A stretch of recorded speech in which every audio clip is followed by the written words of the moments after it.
Aloha, Flow Riders, and welcome to another edition of The Flow. As you can see this week, it is just me. Katie is on a long-deserved vacation. Trust you me, the moderators drive her nuts, so she needed some time off. Oh, sorry, Paul. Anyway, today we got a really awesome show. The funniest thing about today's show is I swear to you, I feel like I just left from hanging out with Gordon. We were in Chicago together, and prior to that, we were in Orlando together. So when I go to these shows, oftentimes I go see my man G. I'm literally one of the coolest people in the world, but G is an attorney who helps out creators. He's known as the podcast lawyer. And I'm not going to go heavy into the bio because I want you to Google it. And the reason why we're going to skip all of the pleasantries, number one, he's my friend and I just like talking to my homie. No, you can't Google all of that crazy stuff. I need you to come with your questions because this is your opportunity. And I think there's a disclaimer that says like, this is not legal advice, but I'm gonna leave that up to Gordon because I don't even remember what it is. I just know that sometimes I hear people saying stuff on the internet and I'm like, yo, I think you're supposed to drop a disco here and you didn't. So anyway, let's get into this because this is something I'm excited about, and I just don't want to wait any longer. So Luis, can you please bring on Mr. Gordon Firemark? Hello. Hey, Doc. Nice to be with you, man. Good to see How you. you doing? How you doing? Hey, first of all, I just want to tell you, I think probably told you this before. You have one of the coolest names in the business, by the way. Well, I was lucky I was born with this name. It's I guess a stroke of good fortune. It's one of those names that was created at Ellis Island or one of the immigration centers when my great-great-grandfather came over from somewhere near either Kiev or Minsk or something like that in the, the great Jewish immigration and just before the turn of the 20th century. And if they couldn't pronounce your name on the third try, you got a new name, and that's what happened with us. So, and you're like one of one, right? yeah, Well, not you yourself, but I mean the name. I am the oldest surviving male with the name Firemark. I have two sons, but they're not ready they better not be ready to have kids yet.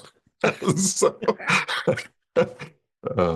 so I'm the only Firemark in the world at the moment. All right. So today, gang, listen, people, get your questions ready. And Paul is somewhere telling you to make sure you pop a Q in the front to get ready for this. We want to talk today about, legal considerations when it comes to be a creator. Now, this is I have lots of questions for you, but this is a question that I love to ask people when I have the opportunity to, because again, you speak at lots of conferences, you're always on podcasts, you're traveling around. What's the one question that you wish creators would ask you, but they're not? Wow. Bingo. You saw that, people? I try to do it every time and it catches them. A stumper. What would I wish they had asked that they don't? Well, I wish they would ask me, how can I be more business-like in my approach to things? I think that's the most important. And really, that comes down to it is if you're going to be in this creator economy, that if you're in it for the business of it, the economy, you got to treat it like a business. If you're just here to throw up a YouTube video once in a while or make a podcast episode once in a while, and you're not really pursuing a particular goal, then maybe a little less concern about the businessy side of things. But it's always more fun to make a little money while you're doing these fun things anyway. So approaching it like a business. And now, of course, there is so much miscommunication and misunderstanding when it comes to music, clips, catching copyright claims. I have a really hilarious story. I made video a long time ago that I got hit with like a bunch of copyright claims. And the funny thing is, I had done about 5 videos. I'm just starting my channel. I'm brand new. And this thing was like, oh, you're getting copyright claims from something that's in the Apple Music Store. And I was like, wait, I used the music that came with iMovie. That should be safe, right? I mean, Apple wouldn't put in iMovie music. Some dude took the built-in tracks, all of the built-in tracks from iMovie and did the worst poetry ever. It's like, hi, this is Luis Vega, and I am going to read you some poetry. Listen, as the fire comes across the forest, look at me, it's windy. And it was just on top of the music. And he published it as an album in iTunes when the iTunes Store first came out. And I had to fight tooth and nail with YouTube not to like mess up my channel. They just laughed at it eventually and let it back. But Yeah. what is the thing that people are getting wrong about this? Like, why is this such a crazy concept to people? Well, music copyright in particular is one of the most complicated areas in the field of entertainment law, and because it's actually multiple copyrights that we have to think about. So first off, just a misunderstanding of what is copyright and this thing called fair use and all these things. So copyright is a protection that was set up. The framers of the Constitution here in the U.S. recognized that there was a need to incentivize inventors and artists and create patent and copyright law to do that. So the idea is to protect the original work that creators make, so they can make some money from it. And so they have an incentive to keep doing it. And that protection kicks in automatically when you create something original. And so people think, well, I found it on Google or I found it in a library somewhere. I can use this stuff. And that's just not the way it works. You need to get the permission of the owner of that creative work when you go out to use it. And with music in particular, there's the person who wrote the song. Sometimes it's multiple people, the lyrics and the music components, and they own a copyright in the composition of the song.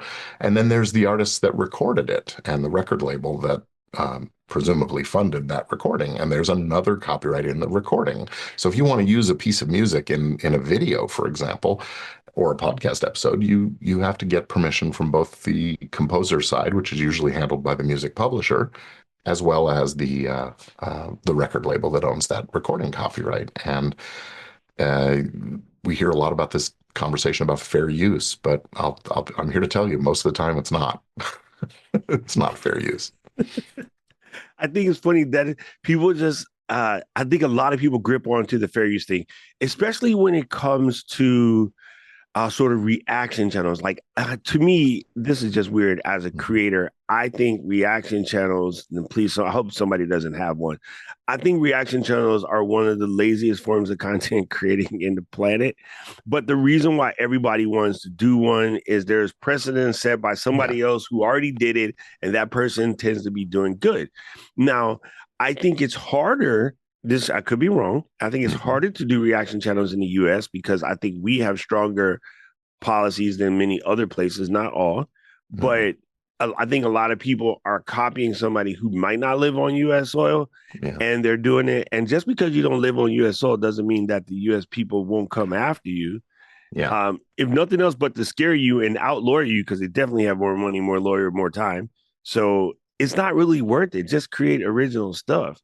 But where is it okay? Because like, okay, for here's a prime example.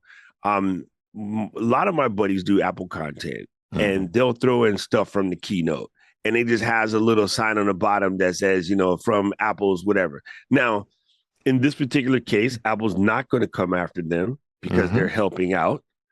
But the reality is, Apple could come after them because they didn't get express permission from Apple to use those clips. Yeah, maybe. This whole idea of fair use actually comes from the First Amendment, the concepts of free speech and free press. So if you are doing journalism and talking about a new product line and you're using some of the footage or the slides that come from that keynote to illustrate what you're talking about, then it probably does land in that fair use area, and Apple would be hard pressed to succeed in a lawsuit. But as you correctly pointed out, that would be extraordinarily bad PR for them in the first Right, place. right, right, right. And that's often the case with the reaction channels that you're talking about too. Is you make a stink about somebody doing a reaction to one of your videos, and now you're republishing the whole problem and making a bigger thing out of it. It's something called the Streisand effect, where Barbara Streisand complained about photographers taking pictures of her house in Malibu, and pretty soon it was on every newspaper in the country was carrying these pictures to talk about what she was complaining about in the first place. She made it worse. So that's a factor in these things. Reaction channels are actually probably also in the neighborhood of fair use. One of the factors in fair use is what's the purpose and character of what you're doing. Is it sort of this journalism, education, information kind of thing, or is it more commercial and just entertainment kind of stuff? And if it's on the education journalism side, that's fair, that's free speech, right? But the other factors are how much of what you copying are you actually taking? You know, the amount and substantiality of what's being taken, and is it somehow transforming the original, or is it sort of serving the same purpose and being a substitute? And then there, you know, is there market impact? So in these reaction videos, I think there's sort of it's close to the line because most of them are reacting to the whole video or the whole piece of whatever, and certainly in the podcast arena, the music side, the music companies aren't tolerating that. Okay, YouTube seems so to be more flexible. I think we covered Rose's question, but I'm going to double Hmm. check and I'm going to throw a follow up, and then we can work on the example. Yeah. So first, the follow up. Isn't it just super simple to just send this person an email and say, "Hey, I'm going to do a reaction to a video that you just posted." Um, Kind of sort of whether you like it or not, but you don't say that part. And you say, "I just want to let you know that we're no intention trying to copy your work or whatever, but I do want to give some different points on it." I mean, would you do that, or would you just blind make the video? I don't think I would give them an advanced heads up about that kind of thing. You don't want to put yourself on the radar more than you already are. Okay. That said, you know, maybe after you publish it, you immediately say, "Hey, just wanted to let you know we did this. Hope you don't mind. I hope you like it. Whatever." But I wouldn't give an advance warning because then they can tell you no, and now you're acting Now in you've sort been of bad told. faith. Yeah. Okay. Yeah. So Rose's question was, what scenario where fair use would apply in reaction commentary video? Give an example as possible. I believe you did that, but just in case you want to double down. You know, if you're doing reactions to, I forget the fella's name, but this guy wears a construction hat and he looks at all these construction mishaps and he shows a clip and then does his reaction, and that's probably okay. I think if you're showing the Oh, entire I television know which one episode, you're or talking about. yeah, he's good, he's great, right? Yeah. If you're showing the entire episode of a TV show or playing the entire song, I think it's much less likely to be a fair use and more likely to look like copyright infringement, and that's where you'll start to see issues. YouTube tends to be pretty lenient about these things, and if you say if someone submits a claim and you say it's fair use, they put it back up, and it's pretty rare that you hear about these things going any further than that, but it can happen. That's good. That's good. It's funny to me. I'm listen, fam. It's so easy to be a creator right now. There's so much creative things to talk about. Why bother? I'm just going to say that as a coach, stop being lazy. Don't react to videos. I get it. I Make get your it. own The, stuff. the, Yeah. the temptation is there because it is easy, but easy is how we get ourselves in trouble. Like it really, really is. When you Hmm. find out about the medicines that cause more damage than good, when you find out about, most accident happens from somebody trying to take a shortcut, it's just like the shortcut's not worth it, bro. Like it's just not. And I know why everybody wants to do reaction videos because it's quote unquote the easy grind. Those channels don't normally last very long either. So, if the bag is that important, there's probably easier ways to make money than to make reaction videos. And I don't know. I just don't think they lead a lot. I don't think they lead a lot to the overall conversation. Now, what's his face? John Oliver. John Yeah. Oliver's reaction content is beautiful. He has a whole entire writing staff. Hmm. They're adding an entire story. They're researching. They're going deep. That to me is a little bit different. But like showing somebody else's video and going, like look at this, like I don't Yeah. know. Yeah. To me, that's just lazy. Picture All in right. picture Anyway, is a and cop I'm out sorry, I'm generally. opinionated about this, but hey, is what it is. Okay, so here's one that, of course, everybody wants to know, Yeah. and I guess I sit in a weird position on this. It's like people want to know, how do you protect you and your podcast? Um, well, we'll come back to that. Should you be using AI?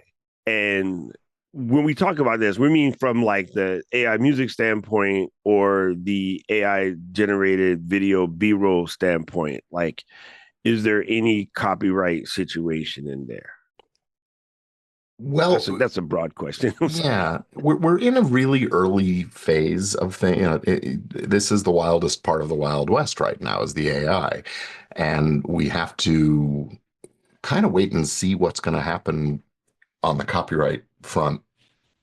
Well, there's a couple components. One is the way the AIs were trained, and you know they ingested all this content from out everywhere out there that they could, and The owners of copyrights in much of that material are suing right now. There's several dozen lawsuits going on against AI companies right now that, various stages of things, but lawsuits take a long time to find resolution. So 5 years from now, we may have more answers about whether what the AI learned from was copyright infringement. The problem is that sometimes those AIs actually output equal, the same stuff that they ingested. It's supposed to be generative and doing its own thing, but everyone, you can prompt it in such a way that you can get the exact wording of a New York Times article, for example, or something like that. That is definitely copyright infringement. And if you are the one who publishes something that it generated that way, you're going to be sued for copyright infringement too. Same can be said of images. If I ask for a, picture of Darth Vader, it's going to output a picture of Darth Vader, right? So um, maybe Disney, Lucasfilm are going to have something to say about that. Should you use AI? I think, yeah, it's a great tool. I wouldn't overuse it. I wouldn't rely too heavily on it. And another important factor we have to think about is the other side of it is if you use an AI tool to make your stuff, you are not in a position to claim ownership of that. There's no copyright protection for what the AI generates. So, because there's no human author. So, if you want to own what you make your own stuff. Don't rely on the AI too heavily. There you go. You heard it first. Listen, this is a tough one because, first of all, there is a big difference between sort of copyright stuff and IP stuff. IP meaning intellectual property. Mm-hmm. I think that just gets confused in general. Well, copyright is one kind of intellectual property. Correct. It's an umbrella term. So yeah. And well, so here's what I've been trying to do. And I kind of stay away from any generated video at the moment. However, if I was going to generate a video, I would generate it with Firefly because Adobe has specifically stated and spent tons of money on coming up with this coalition of like ethical creation. Like everyone was mad at them. Like, well, you made all of this. You're trained it off of the stuff that was in Adobe stock. And I was like, well, when you send the photo, I have, by the way, when you send the photo to Adobe Stock, they give you two options. This is yours and yours alone, or you leave it open to the greater diaspora of creators. And you check the box. Yeah. If you check the second box, you obviously get more exposure if that's what you're looking for. But, most of the stuff I submitted, I sort of submitted under CC. Brain just went dumb. Creative Commons. CC. Creative Commons. There we go. Brain just went super stupid just now. And I was like, yeah, I don't care who takes it. Like I learned, this is strange, but I learned my photos and video stuff from Trey Ratcliffe years ago when he was like the top photographer on the internet. Yeah. And Trey was like, I don't copyright anything. It's out there for the public use because I want people to see the world and get out there and start taking pictures and sharing because it adds a happiness thing. And he was like, I just think our copyright system is super old, outdated, and borked. So I'm going to give everything I make. If you see an HDR picture created by Trey Ratcliffe back in the day, you can use it for whatever you want. And he was the first person that talked to me deeply about it. And I adopted that standpoint. Like, I don't care. Take all of my stuff. Like, it's out there for you. That's what I'm doing here. But then other people like, they're holding on to something like it's theirs. And I'm like, I seen your work, bro. It's not original. You took somebody else's stuff and added a couple sauce to it and then tried to like copyright it. I'm like, go away. So I think that there's a weird situation when it comes to that. But if you're going to use it, I would say right now, what I know of today, Adobe products are probably the best, regardless of what the internet said, because those are just people who are reacting and listening to somebody else. They spent crazy money to create that coalition. They added Canon, Sony, Fuji, Ricoh, a whole bunch of people in that list.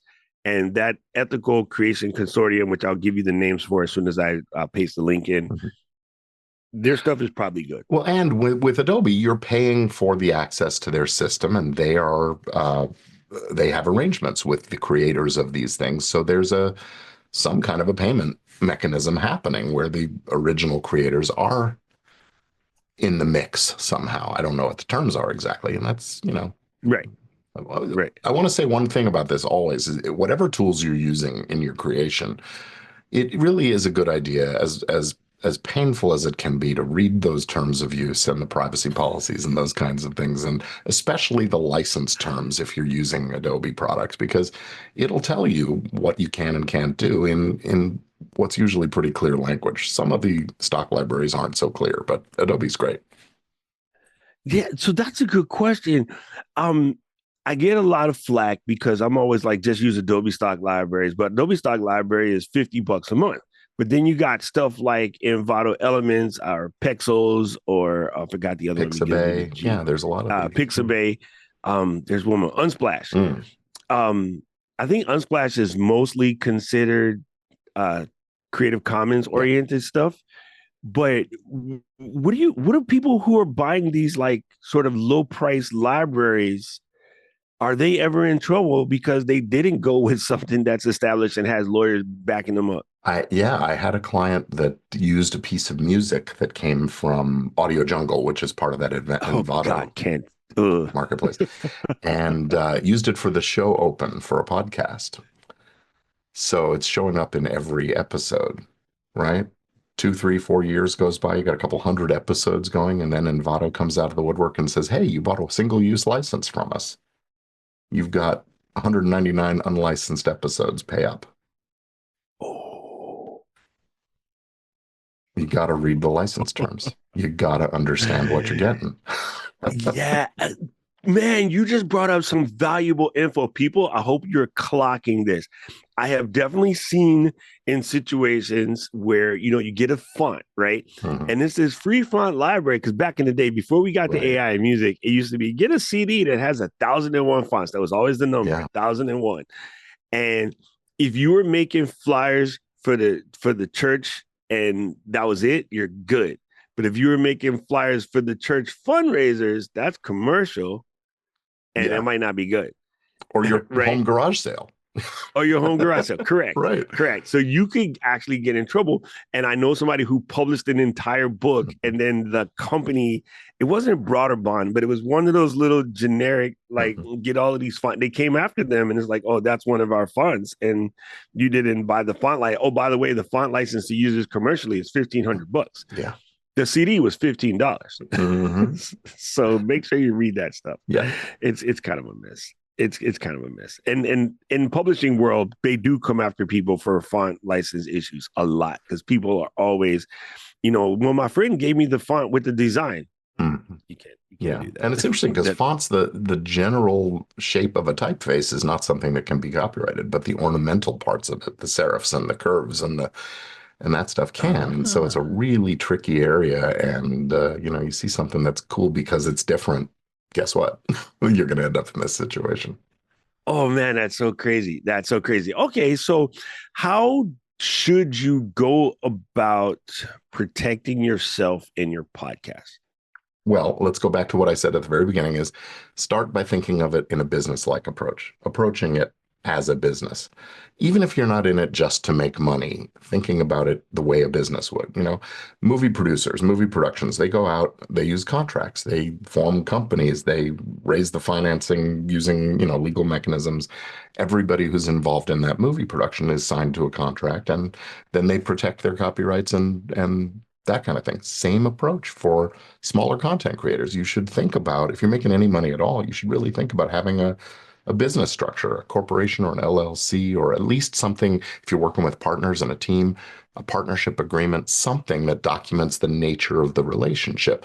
I'm a fan of the LLC format, limited liability company format, but it can be expensive depending where you're located. Here in California, LLC operations, the tax bill is significant each year, even if you're not making a lot of money. But it's something to think about. Talk to your tax advisors about it.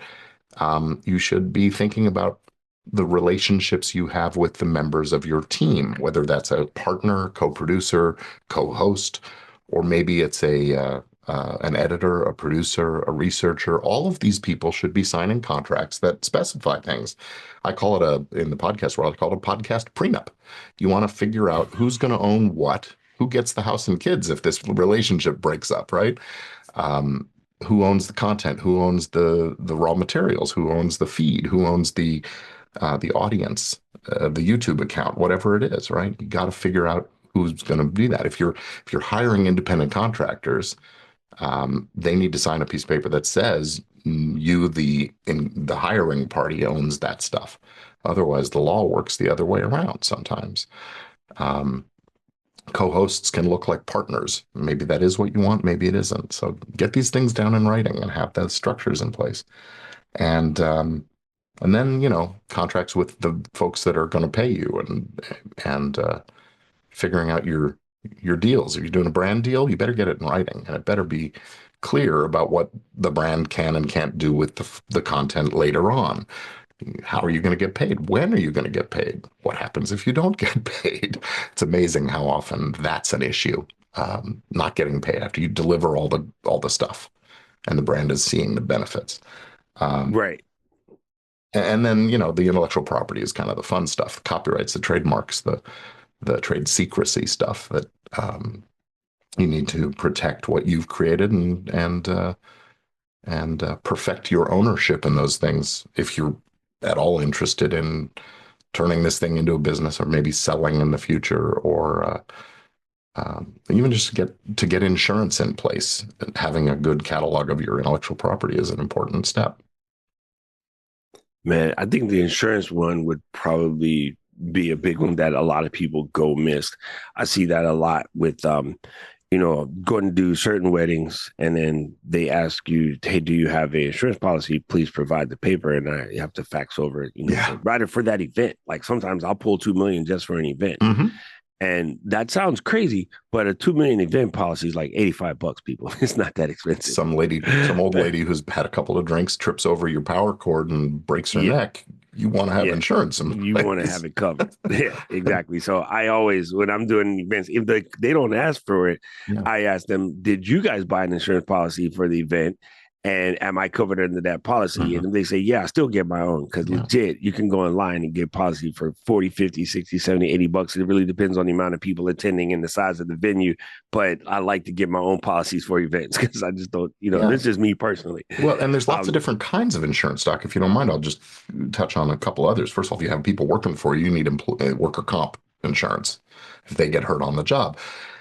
If they're driving cars around on business related stuff, maybe you want to make sure their car insurance covers those things, or you carry an extra policy for that. And for creators, if we start talking smack about Luis, who's in the background there, we could say something. Don't tell Paul this information, please. We're not going to spill the tea, Luis, but if we did, we could be in a position of facing a defamation suit for libel. So there are media insurance policies that cover creators for those kinds of things, as well as copyright and trademark infringement and those kinds of things. So it's this insurance thing is pretty important consideration, especially as you start to generate some money, or even just look to the outside world like you're generating money, because people sue people who they think are rich. Oh, yes. Oh, my God. That's super funny. Like, and I'm like, you're suing the wrong person here, but it Right. really does. Right. It really does happen. It's kind of funny. Yeah, that was a good one. I'm glad we covered that because I think that's something that a lot of people forget about. Mm-hmm. Easy, Paul. Keep it down over there. Okay, so we got a good question. It says, I know someone who makes songs for content creators using Suno. Are the songs they sell to these content creators copyright protected once it's sold to someone outside of the original producer? Yeah, that's the word. I think I missed something. So you're buying a beat or something, a component of a song, and then adding it to your own. Yeah. Again, you got to understand the terms of that deal. I mean, the theory is that it's a buyout or a license to use it in your piece of music. So, um, if it isn't, it should be documented properly in a contract that says here's what you're allowed to do with it, um, and you won't get a royalty, or maybe you will get a royalty and a credit and those kinds of things. These, entertainment deals can be pretty complicated, and oftentimes it's not about the money; it's about all the other stuff that goes into them. Yeah, at the end of the day, when it comes to content creators and this type of sort of event policy, I'm not sorry, in this type of copyright policies, a lot of it has to do with hurt feelings. And I just want you guys to hear that clearly. If I made a song that I thought is the bee's knees and I post it online and I get 1,000 views, and then Gordon takes my song and puts it in his video and his video gets 1,000,000 views, I'm going to come in and be like, well, the reason why his video got 1,000,000 views is Yeah. because of my song, not because he's a good content creator and the stuff that he made was way better than what I did. But then it's like, well, I'm going to sue. It's mostly over hurt feelings. Yeah. It's really what it turns out to be. And it's like, this is why I just don't even bother. I try to stay away from these things because it ain't worth it, bro. It's true. It's true. And actually there's a whole class of kinds of claims that we refer to as dignity claims. You know, the Ooh. defamation, the privacy, the feeling like you've been invaded somehow or you know, wrong when there may not really be any actual physical or financial harm. But, you know, juries love to help people with hurt feelings. So be careful about that. Well, like, you know why? Because juries have feelings too. They're people. Yeah. Yeah. Maybe that's where So we if need you the can if you can AI. get your case in front of a jury, you might get a chance because other people are going to feel like they've been slighted by somebody. We've Hmm. definitely seen cases that shouldn't have won. Like, I don't know, this is nothing to do with content creating, but it drives me crazy that another person won a case for spilling coffee on their Neds. I'm like, that was from what, 91? You don't know not to put coffee in your nether regions at this So, point? you know what? I'm going to dispel a common myth about that particular case. This is something that The new one or the old one? well, the old one. I'm not familiar Okay. with the new one. I think I did hear something The new about one it. just happened in California, like maybe 2 months ago. Oh, Some okay. dude got another 60 something millions for Yeah. another McDonald's coffee in a NAD situation. You would think we would be past the point where we cradled a cup of coffee in our crotch as we're driving a car, but I guess we're not. So to a certain extent, that puts the onus on the companies that are selling the coffee to put a warning on things. I guess that's the theory. So the previous case, I think her name was Mrs. Pelham, who sued McDonald's over the hot coffee, and it was like 60 million bucks or something like that. Stella Liebeck, Liebeck, that's right. 79 years old, 1992, spilled a cup of coffee in the nether regions, Albuquerque, New Mexico. Nice Google skills. I appreciate that. You know what it is. Yeah. So the facts that aren't mentioned in most people talking about that is that the coffee that McDonald's was serving at the time was served at about 50 degrees above the boiling point. So this was not just normal hot coffee. This was extraordinarily hot coffee. McDonald's had decided in their wisdom that people were going to buy the coffee and take it with them to work and then start drinking it. And so they wanted it to still be hot when they got there. And they didn't consider, no, people are drinking it in the car and sometimes they don't have a cup holder.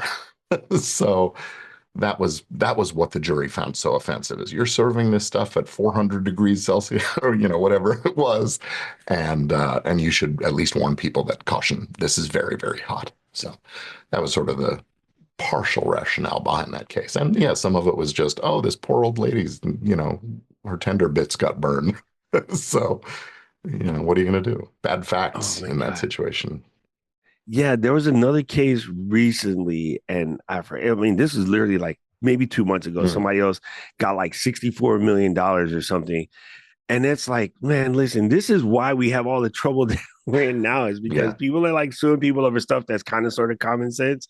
But hey, if you didn't protect yourself legally, I guess you can get in trouble. Uh, you know, there's always multiple sides of the story, but yeah, that's one of the things that we live in an extraordinarily litigious society. You know, earlier you were saying that it's sometimes harder in the States to do things than it is elsewhere, even though we have a fair use law that many countries don't. Well, that's because in the States, it's very easy to sue people, and it's very common to sue people. We live in an extraordinarily litigious country where people just don't let things roll off their shoulders like we used to, and like people do in other places. So, um, somebody offends you, you sue, right? Dignity. So here's a oh yeah, Paul said the latest case was because the clerk didn't fasten the lid securely to the cup. That was the case. And the reason why that one drove me crazy Mm, is because I'm like, yo, the first time you ever do one to yourself, at self-serve, like 7-Eleven or Yeah. whatever. One of the things about Sweetheart and Dixie cups is they can get that little pinch and then the cap doesn't fit. Right. Right. And then I forgot which store it is. I want to say it's Five Guys or one of these guys. Their tops never fit. Like it's always kind of like haphazard. And Mm. Starbucks also famously tops never fit. Yeah. So either I always, when they hand me the cup, I do a little ring around and check, Yeah. and I never hold it by the top. Like if you're holding it by the top, you're kind of also squeezing this part. Mm. So you know what you're doing. So if you just grab the top and it falls on you, that's you. That's not their fault, bro. It's like, ugh. It drives me crazy. Like we're just getting, never mind. We're let's go on an hour-long rant about the things that are wrong in America with the legal system. Bruh, that stuff kills me. That stuff absolutely kills me because I feel like people are searching for that kind of thing. There was a point where I felt like people were walking around looking for the drain in the dairy department where you could trip in because somebody got $164,000 for falling in the drain at Foodland over here. Yeah. And then I swear people were walking around looking and see which one of the drains, like the little metal thing slipped over so they can act like they fell in it. I was like, please stop. All right. So here's a question. If I'm doing this podcast situation and okay, we're on the show right now together and we come up with something, you say something phenomenal and you're like, hey, I want to use that for my social media to promote the thing. Now, we're not going to sue you. We don't give a crap. Knock yourself out, Gordon. But who owns what we're creating right now? Well, me or you? Well, Ecamm technically. I mean, we actually didn't sign any paperwork. At least I didn't sign any releases or anything like that for this appearance. Which is actually one of the things I strongly advocate is get a signed guest release. Go on over to podcastrelease.com and get my freebie and you'll Wait, hear you made a me whole domain with this in here, podcastrelease.com. Let me just put this in it. Come on now. This is gangster. Yeah, it's a free guest release that podcasters can use to document the consent and the agreement to allow for the publication of the recording and so on. And what it says is the podcaster, the creator, owns the recording, the footage, all of that, and can do pretty much anything with it they want without having to pay me or the guest or whatever.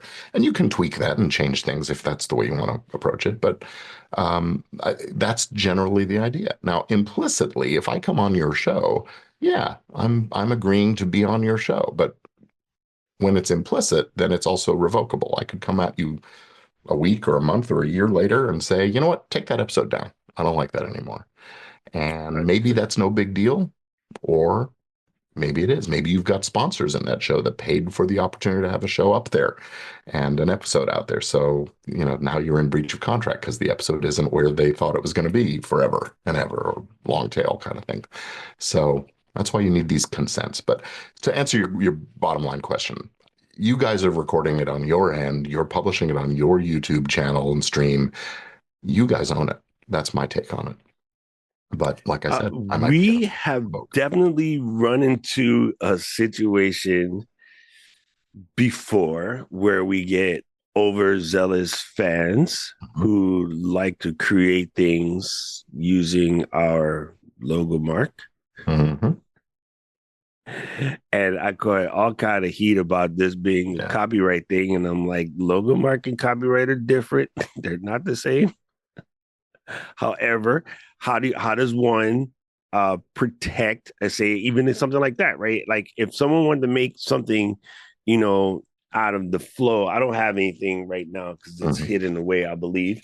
But like I used to have these, somebody made a little cool sign for us. It's a little Ecamm situation, and it was out of love. So of course we're not going to bother them, but you could definitely get in trouble for things like that. So how does one either protect themselves or get permission to do so? Yeah, well, okay, so let's start with the protection side. A brand, any kind of a brand, any kind of a symbol or word or phrase or design that you use that indicates the source of your goods and services, that's a brand. That's a trademark.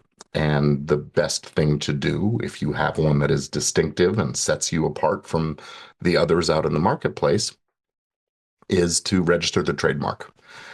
Registration of trademarks is a territorial thing, so you have to do it in each country where there's a concern about protecting your brand. But I always recommend start here in the States if you're based in the States, and then look at other countries where there's a likelihood that someone's going to come along and knock off your logo and start confusing the public. Um, the that trademark protect so trademarks are these brand identifiers, and protecting it means being able to stop others from using that brand in a way that causes confusion as to the source or origin or an affiliation or so on. So when a fan uses an Ecamm logo in a design or puts it on a t-shirt or a sweatshirt or something, or a handbag, it's going to look like that's coming from Ecamm, and you're going to confuse consumers as to who's behind this. So that's trademark infringement.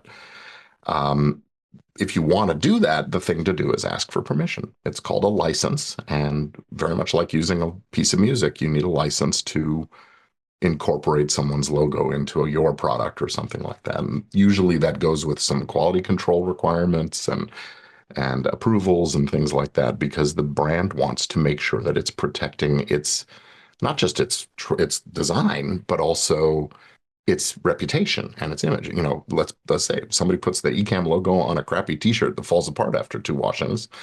That's not going to reflect very well on Ecamm, right? Yes. So, And that's where you get in trouble, right? So somebody else did it, and it's like, well, you let that person do it. And I was like, yeah, because I'm going to be mean about this. That person designed something in a manner that was beautifully designed.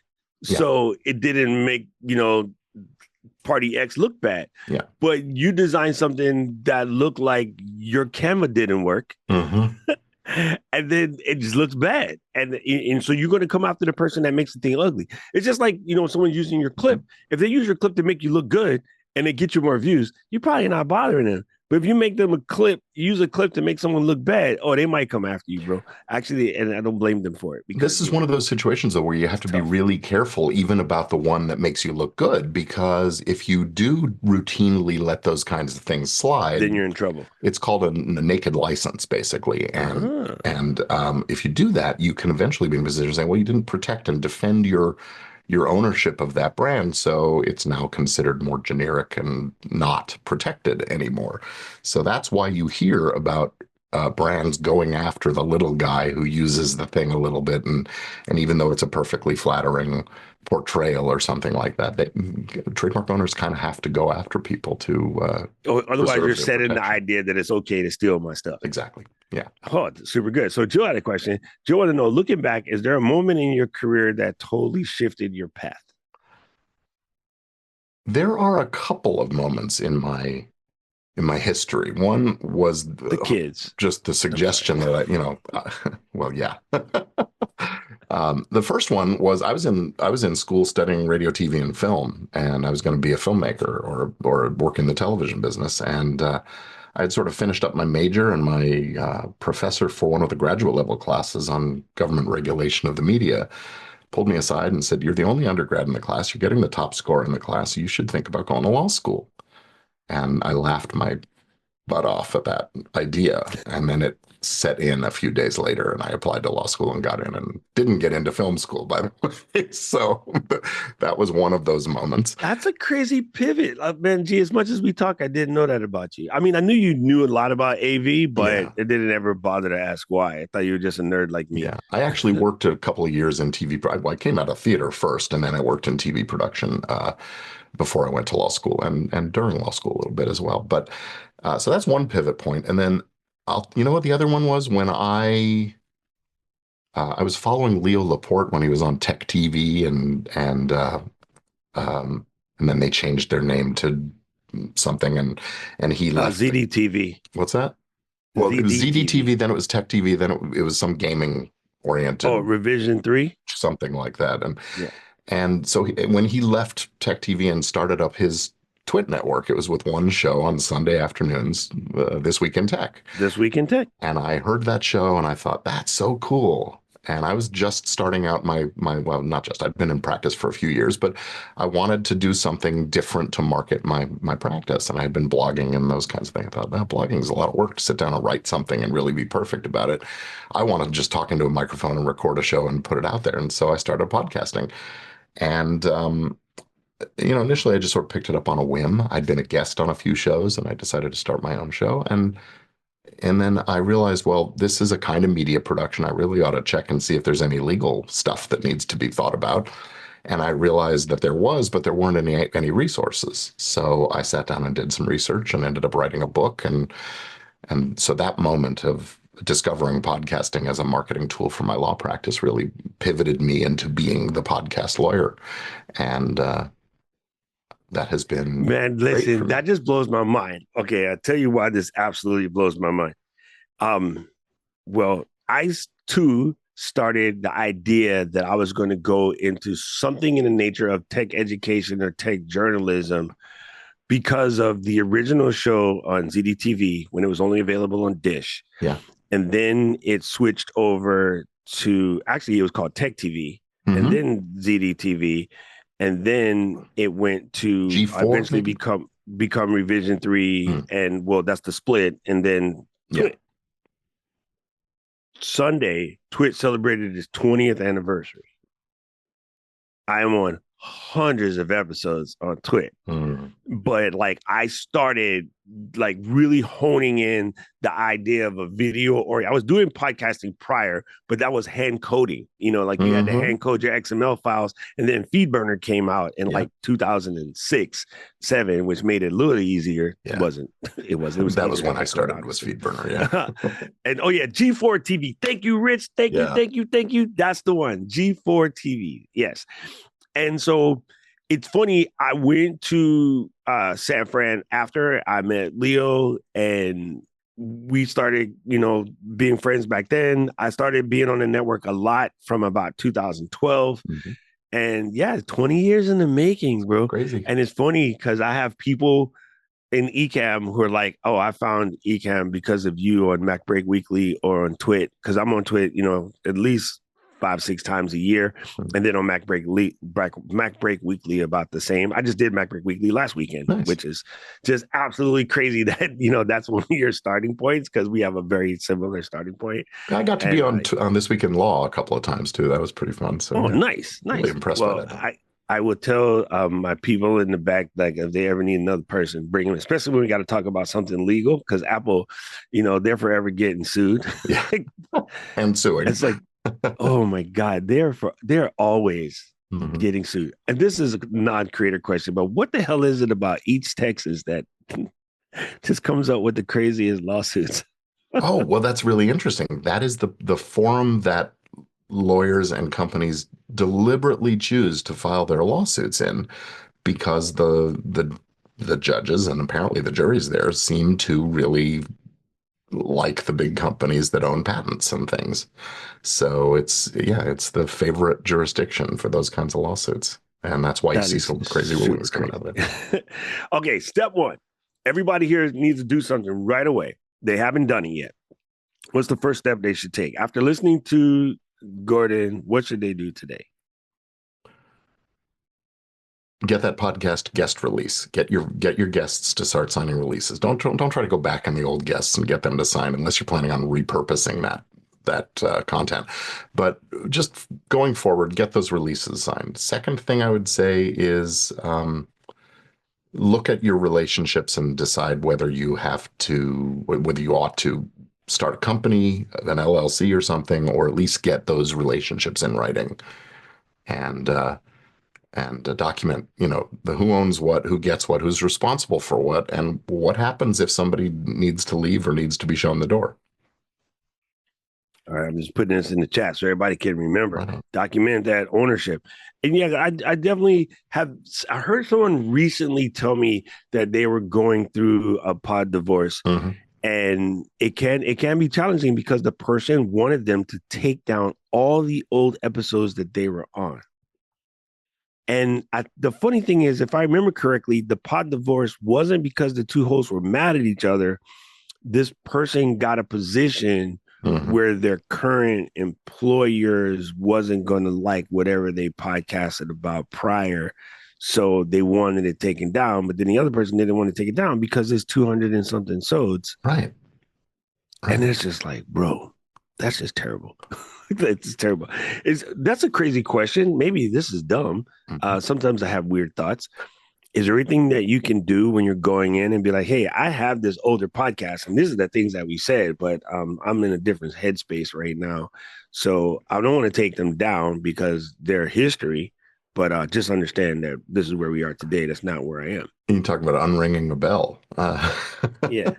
Pretty hard to do, I think. But look, there's always a way to manage perceptions about these kind of things, and I think you just go in. I mean, you could just disavow. Oh, hey, I don't know what I was thinking that came at a weird time in my life, whatever. But no, I mean, look, if your job's in jeopardy, I get it. You got to ask for the takedown or something. But that's not a situation. That long tail of old episodes has value, and Yeah. I you wouldn't don't want to want. take it down. Well, also wouldn't take a job where they try to tell me that I can't do what I was doing. But that's a whole different, Right, right. that's the thing. That's a litmus test that's for you and you alone. Can you It imagine if you also ended up taking a reminds you job with not a to say it. different company that, let's say you ended up going to StreamYard or something like that, and Blasphemy. I know it's blasphemy, but is Ecamm really going to take down all those old episodes of The Flow? It's ridiculous. No. Well, this is funny that you say that. Ecamm wouldn't, but I'm willing to bet, and I don't know if this is slanderous or not. I'm willing to bet if the situation were reversed, they would want to. They have softer skin and they're a 10x bigger company. Mm-hmm. I Mm. don't know what it is about big companies that be with the soft skin. Like K&G would be like, whatever, man. Yeah. Like, we don't care. We're trying to make good software for the people that are still here. We're not worried about that dork. Right.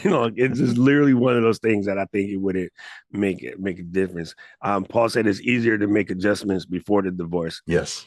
All right, that's cool. Okay, so if again, people, we put the link in the chat. Make sure you go to Gordon's site. It's super simple. It's Yeah. gordonfiremark.com. And then what did it say? Podcastrelease.com. Podcastrelease.com. Absolutely. Yes. And if you're interested in learning more about this trademark thing, by the way, if you've got a distinctive channel name for your YouTube channel or podcast title, this is big. This is important. I think that more folks should be looking at how do you make sure there aren't going to be 6 other shows called The Flow out there. Or, There is. well, yeah, I mean, that's not surprising, but there are some strategies we can do to make sure that, especially when you're brand new and starting up, choose wisely so you're the only one entering that market with that title, and then get the protection in place soon so you can tell them, hey, stop it, that's our title. There you go. There you go. Yeah, man, I think there's a lot to it. I think it's so easy for people to just, go really, really far before they realize, oh, this is something that I should have done. So if you haven't already, here's a good chance to start. One last question. Mm-hmm. I was recently sent a site that was kind of like Etsy's not the right word for it, but let's just call it like Etsy, like boilerplate language Mm-hmm. for people to go and get, various agreements for their sites and for their podcasts and so forth, so on, and et cetera. What is your take on that? Well, as an owner of one of those sites, podcastlawforms.com, I'm in favor of the idea, but you got to make sure you're dealing with somebody who knows what they're doing, and Okay. um, yeah, find a reputable source for this kind of stuff, and ask the right questions. There you go. There you go. Because I think a lot of people are like, "Oh, this is good," but I've seen some that are like, "There's no way that I've looked at this. You can just run a scan on it through the same one that teachers use, and it's like Mm-hmm. this same document is published in 75 places on the net. This is probably not a good one." You know what I mean? Yeah, Uh, yeah. wow, Doc, if that name is already trademarked, you may have to change the show name. No, it's not trademarked. We did check that, but yeah, no, It's we're funny. not I've changing. got a call scheduled with a fellow later today who's in his email. He mentioned a title for the show that he wants to use that's sort of linked to his own last name. And I just went looking to, can I check out the show before I talk to the guy? And it turns out there's another show out there that's much bigger. So it's going to be a real challenge. It That's happens going all to the be a time. tough one. Yeah. See, that's I think it's so easy because one of the hardest things is picking your name and for your show and things of that nature. Hmm. Well, people say it's hard. I'm like, just pick a name. You can change it whenever. Yeah. Like if the show is good, does it really matter if you have to change the name? Probably not. Right? It's just the reality of it is I can think of a whole bunch of things that are not even good that change their name. Nobody goes to Kentucky Fried Chicken. And we go to KFC now, right? But 100%. Right? And it's BK. I still yeah. use Burger King, but most people go by BK. There's Hmm. tons of stuff that had to change their name. The Washington freaking Commanders, Yeah. right? Yeah. Anything can change. If it's good, well, they're good now. But you know what? These big companies, they pour tons and tons of money into those rebrands when they do it. And Kentucky Yeah. Fried Chicken is an interesting one because they were sort of forced to do it because of a ruling about the particular animal that they cook is no longer considered a chicken. Oh, that's That's funny. this is apocryphal. I don't know for sure that that's the case, but I've heard that story enough times that apparently they not genetically, they just bred these chickens to be so much white meat that they're no longer really a chicken. It's a turducken. So, Man, gee, this is way too much fun. Like, this is what happens, people, when Gordon and I get to hang out in real life at our podcast days. We just sit there and talk smack all you'll day. see us with a couple But of cocktails we in our hands. really wanted to help you start to realize that, yeah, you should definitely lock in some of your things. And there's things that you should definitely, we had this definite conversation about trademarking Doc Pops, Yep. and I was completely ready to go, but full transparency, I just got told I need to bring 8,000 pieces of foam home because I can no longer ship it from the factory because the tariffs are going to cost more than the foam. So I have to parlay my podcasting budget to pay to ship back 8,000 pieces of foam and pay the tariffs on it myself. Holy moly. Yeah. Yeah, it's kind of piece of crap. I'm super mad. I'm super mad. They didn't pick this. Let's just put it that way. So, how can people get a hold of you, G, if they need to find you? Well, the website is gordonfiremark.com, as you I mentioned, almost or got you there. you can get me on social media. It's gfiremark, except Instagram, where it's my full name, Gordon Firemark. So you can find me on all those places, and love to hear from you. There you go. Listen, people, Gordon is literally one of the nicest human beings on the planet. And then I just saw something on YouTube one day, and I was like, yo, this is pretty good. But we already have Gordon. So let me fling out a message to Gordon. And Gordon was like, thought you never asked, player. So I was like, leave me alone. Leave me alone, Gordon. Super good, man. Thank you so much for coming through to the flow. People, listen, we do this every single Tuesday. Well, let's holler at most Tuesdays. And you can find out more about this at flow.ecam.com. That's flow.ecam.com. You can also get the podcast wherever your podcast getting is got. And the video versions land on YouTube a week after. Luis, who is producing today, will chop this up and put out a finished release that shows up in the YouTube playlist. So by all means, go and get connected with the flow. If you go to the website, you can leave us voicemails, you can leave us reviews, you can leave us questions. Like, we have lots of ways to get a hold of us. So make sure you go in and get that locked in. So go and check that out. Now, this show was sponsored by Cap Show. That's capsho.com. And we actually have a big Cap Show Ecamm challenge coming up next week. It's called Who Dare Stream. If you've been thinking about live streaming or getting your production game together and you haven't done so, this is a good time. We're going to show you how easy it is to pair Ecamm and Cap Show to make your show, let's say how Doc would call it, straight gangster. So go ahead and check out capshow.com, and don't forget to join the Who Dare Stream Challenge with Ecamm and Cap Show because it's absolutely free. It's free. Yeah, just if you sign up for the Ecamm email list, and we'll get it. And Paul is putting the link in the chat. But yeah, family, just go and check out Cap Show. It really will make your job a lot easier to help you promote, execute your show, and let people know that you exist. You know what it is, Flow Riders? It is the time of day when we wrap this show up, and I always say, Flow Riders, out.